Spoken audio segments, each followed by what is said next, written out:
Hi అండి. Electric rice కుక్కర్‌లో chicken pulao ఎలా చేయాలో చూపిస్తాను. అంటే ఇది నా స్టైల్‌లో నేనెలా చేయాలో చూపిస్తాను. చాలా ఈజీగా అండ్ చాలా తక్కువ టైంలో క్విక్‌గా చేయొచ్చు. చూసారు కదా! రైస్ ఎలా పొడి పొడిగా వచ్చిందో. చికెన్ కూడా చాలా సాఫ్ట్‌గా కుక్ అయింది. ఇలా ప్లేట్‌లో పెట్టుకొని, మంచిగా పక్కన ఆనియన్స్ పెట్టుకొని తింటే చాలా అంటే చాలా బావుంటుంది.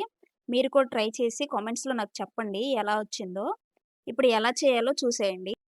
ముందుగా కుక్కర్ గిన్నెలో ఒక హాఫ్ కప్ ఆయిల్ వేసుకొని, తర్వాత బిర్యానీ దినుసులు, దాల్చిన చెక్క, లవంగ, చాపత్రి అన్నీ ఉంటాయి కదా! అవన్నీ వేసుకోవాలి.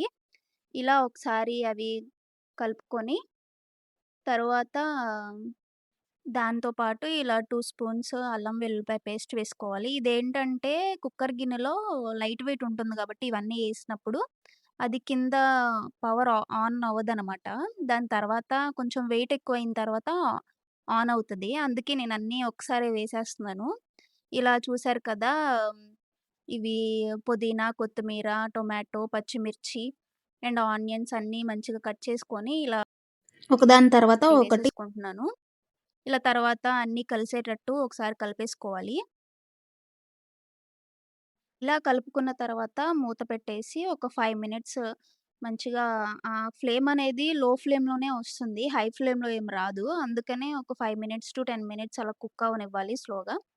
తర్వాత మళ్ళీ ఒకసారి కలిపేసుకొని, ఇప్పుడు సాల్ట్, కారము, పసుపు నేను కొంచెం ఎక్కువగానే ఏస్తాను. మేము ఎక్కువగానే తింటాం కాబట్టి అవన్నీ వేసేసుకోవాలి.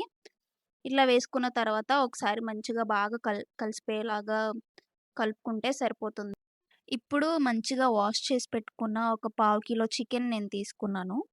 అది దీనిలోకి యాడ్ చేసేయాలి. అంటే నేనేమి చికెన్‌ని మ్యారినేషన్ అట్లాంటివేమీ చేయలేదు. జస్ట్ ఇట్లా సింపుల్‌గా ఎలా చేసుకోవాలో నేను చూపిస్తున్నాను. నేను అప్పుడప్పుడు ఇలాగే జేస్తాను. చాలా సింపుల్‌గా జేస్తాను. అందుకే ఇలా చూపిస్తున్నాను. ఇట్లా చికెన్ యాడ్ చేసుకున్న తర్వాత మంచిగా మొత్తం కలిసేలాగా కలుపుకోవాలి. ఆ తర్వాత మూత పెట్టేసి కొంసేపు ఒక 20 టు ఒక 25 మినిట్స్ అలా కుక్ అవ్వనివ్వాలి. కొంచెం టైం ఎక్కువగానే పట్టిద్ది. అంటే ఇది పవర్ కొంచెం స్లోగా వస్తది గాబట్టి దానికి టైం కొంచెం ఎక్కువే పట్టిద్ది. దీనిలో ఆయిల్ ఇలా పైకొస్తున్నప్పుడు దీనిలో కొంచెం నేను ఒక పావు కిలో చికెన్‌కి ఒక 1 గ్లాస్ ఆఫ్ రైస్ తీసుకున్నాను. ఆ రైస్‌ని ఒక హాఫ్ అన్ అవర్ ముందుగానే నానబెట్టుకున్నాను. ఆ రైస్‌ని ఇప్పుడు దీనిలో యాడ్ చేసుకోవాలి. దీంట్లో ఆల్రెడీ చికెన్‌లో వాటర్ ఉంటుంది. కాబట్టి కుక్ అయిన తర్వాత వాటర్ అనేవి వస్తాయి గదా! చికెన్‌లో. దాంట్లోనే నేను రైస్ కూడా యాడ్ చేసేసుకున్నాను. అంటే రైస్‌ని ఏం వడకట్లేదు యాడ్ చేసినప్పుడు. డైరెక్ట్‌గా ఏసేసాను చూసారు గదా! దాని తర్వాత ఇలా చికెన్ మసాలా, గరం మసాలా అండ్ కసూరి మేతి వేసుకొని ఇలా కలుపుకున్నాను. నేను వాటర్ గూడా ఎక్కువగా పట్టలేదు నాకు. తక్కువగానే ఏసాను. అంటే చికెన్‌లో వాటర్ ఉన్నాయి కాబట్టి, నేను రైస్‌లో కూడా కొంచెం వాటర్ ఉన్నాయి గాబట్టి, నేను ఎక్కువగా వాటర్ ఎయలేదు. బేసిక్‌గా 1 గ్లాస్ ఆఫ్ రైస్‌కి ఒక 2 గ్లాసెస్ వేసుకుంటే సరిపోతది. నేను మాత్రం ఇక్కడ ఓన్లీ ఒక ముప్పావు గ్లాస్ వేసాను ఫస్ట్. ఇక దాంతోనే నాకు రైస్ మొత్తం ఉడికిపోయింది. మంచిగా పలుగ్గానే వచ్చింది రైస్ కూడా. బానే ఉడికింది. మీరు ఇదే కొలతలతో వండితే గనక మీకు అంతగా ఉడకలేదు అనిపిస్తే కొంచెం ఇంకా ఎక్స్‌ట్రా వాటర్ యాడ్ చేసుకొని ఇలా మంచిగా పైకి, కిందకి మొత్తం కలుపుకుంటే సరిపోతది.